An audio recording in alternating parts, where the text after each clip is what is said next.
खुरमजरी मथेल recipe channel असिगी माइकैदगी मैम तराम नोकचरी ma'am ngasidi ai chengum ngojage ado chengum ngobase ai khwaidagi hena pamjaba mathel singi manungda amanieba ado aina pamjaba mongda aina karam haina chengum sengawi haibado ai ngasi video sida uchage ma'am video se skip amta tawdana loyo phawo meeting tabiu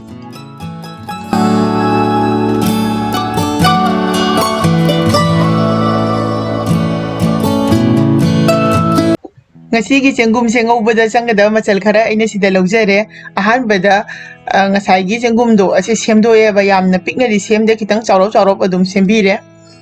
adudagi asina hawai matar ating bani nungthang da tingsalam bani ba asigi mahuta hawai thak hapasu adum yai adu hawai thak tagi di asina heli uyen ngauna chaba matam da mahaw leiba asi honen amuktang cooker da kamhalaga ko ngauba matam da magi motmo lawba do aduna yamna haw mahaw malakani ba चनम मचा खरा लौजरे तिलौ अचौबा मा लौरे मोरो टेकबा खरा लौजरे असिदा जेनम खरागा तिलौ मना खरागा सु लौबीरे हौजिक असिदा cooker मा लौरे असिदा को मता से हापिरनि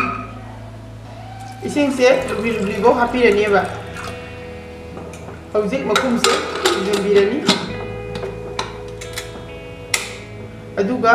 आदि सिटी से पूरा अमा काम दोइ नते बा खितंग सिसी लाउरपदो अदुगा थांग दोइनि करी ममतर दुना खरा मुनगंदबो ओइतारगदि सिटी अमा काम हलु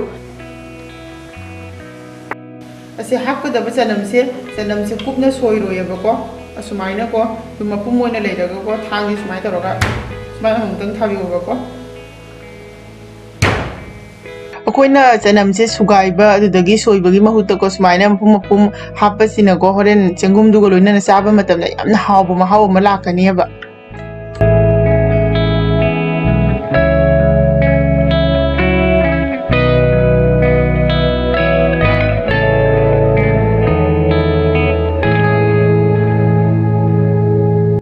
कुकर से चिची तोरकपदो अदुगा थिंजनबीरे मई से अदुगा मतोमदा मनिल से चलन खरेबा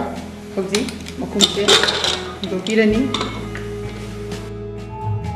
मटर से मागी मुनबगी चांग से असुमाइना ओइगेदबा मुंदी मुनबा अदुगा मपोपति काइदबा को हौजी उयेन कांगौ से तौनबा गैस ता खांग अमा थांगले थाव हापिरनी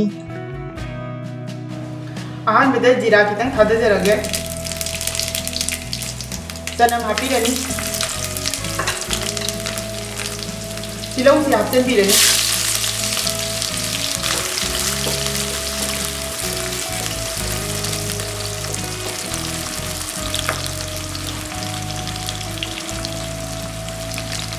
हौजिक असिदा येनम हापचनबीरनी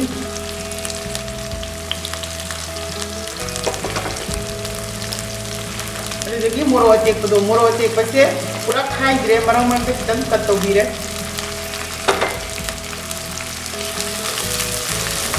फजना ओतिरनी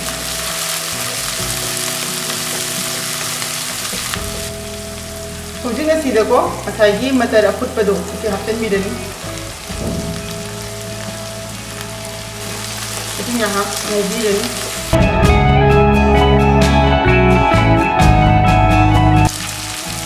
हौजिक यायन खरा हापिरनी मोरो असुबा अदुदगी खदिगो मरु असुबा असि फजना मिक्स तौबीरनी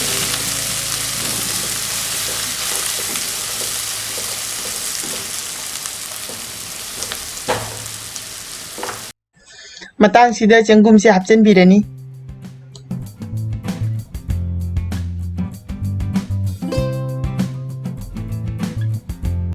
हौजिक असे फजना अमुक्तंग ओपिरनी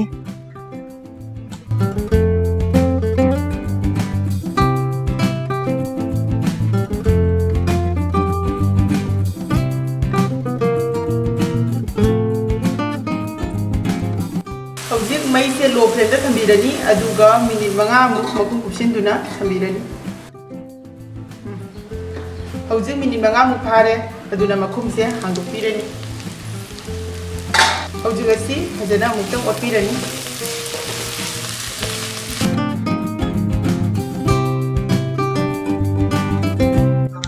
हौजिक चंगुम से मुल्ले अदुबु ngaihaka adum yairaga ngausanbigini हौजिक Matang असिदा तिलौ मना से हापचनबीरनी तिलौ मना से खितंग यामना हापीरे अदुम युमदा हौगनिना को ꯇꯤꯜꯍꯧ ꯃꯅꯥꯁꯦ ꯍꯥꯞꯂꯒ ꯐꯖꯅ ꯑꯃꯨꯛꯇꯪ ꯑꯣꯠꯄꯤꯔꯅꯤ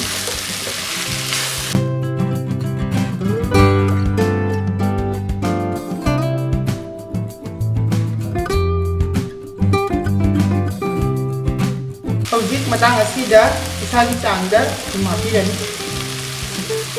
ꯖꯤꯔꯥ ꯑꯁꯨꯕ ꯆꯥꯃꯁ ꯇꯪꯈꯥꯏ ꯑꯃ ꯍꯥꯞꯄꯤꯔꯅꯤ ꯍꯧꯖꯤꯛ ꯑꯁꯤ ꯐꯖꯅ ꯑꯃꯨꯛꯇꯪ ꯑꯣꯠꯄꯤꯔꯅꯤ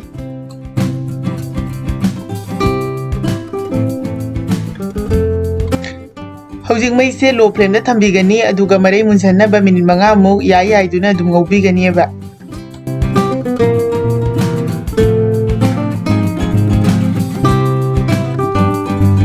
ꯃꯤꯅꯤꯠ 5 ꯑꯗꯨꯝ ꯌꯥꯏꯔꯒ ꯉꯧꯔꯕ ꯃꯇꯨꯡꯗ ꯍꯧꯖꯤꯛ ꯃꯩꯁꯦ ꯊꯤꯡꯖꯤꯟꯕꯤꯔꯅꯤ ꯃꯌꯥꯝ ꯉꯁꯤꯒꯤ ꯆꯦꯡꯒꯨꯝ ꯀꯥꯡꯉꯧ ꯑꯁꯦ ꯉꯧꯕ ꯂꯣꯏꯖꯔꯦ ꯍꯧꯖꯤꯛ ꯑꯁꯤꯗ ꯐꯗꯤꯒꯣꯝ ꯍꯥꯞꯆꯤꯟꯕꯤꯔꯅꯤ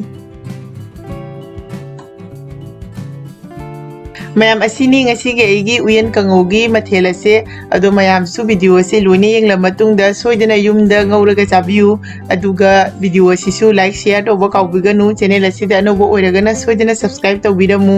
ꯃꯌꯥꯝꯅ ꯁꯦꯝꯍꯟꯅꯤꯡꯕ ꯑꯅꯧꯕ ꯃꯊꯦꯜ ꯂꯩꯔꯒꯁꯨ ꯑꯗꯨꯝ ꯀꯃꯦꯟ ꯕꯣꯛꯁꯇ ꯍꯥꯏꯕꯤꯔꯛꯎ ꯑꯩ ꯃꯈꯥ ꯇꯥꯕ ꯚꯤꯗꯤꯑꯣꯁꯤꯡꯗ ꯁꯣꯏꯗꯅ ꯑꯗꯨꯝ ꯁꯦꯝꯖꯒꯦ ꯉꯁꯤꯒꯤ ꯑꯣꯏꯅꯗꯤ ꯚꯤꯗꯤꯑꯣ ꯑꯁꯦ ꯃꯇꯥꯡ ꯑꯁꯤꯗ ꯂꯣꯏꯁꯤꯟꯖꯔꯒꯦ ꯃꯊꯪꯒꯤ ꯚꯤꯗꯤꯑꯣꯗ ꯑꯃꯨꯛ ꯍꯟꯅ ꯊꯦꯡꯅꯔꯁꯤ ꯕꯥꯏ ꯕꯥꯏ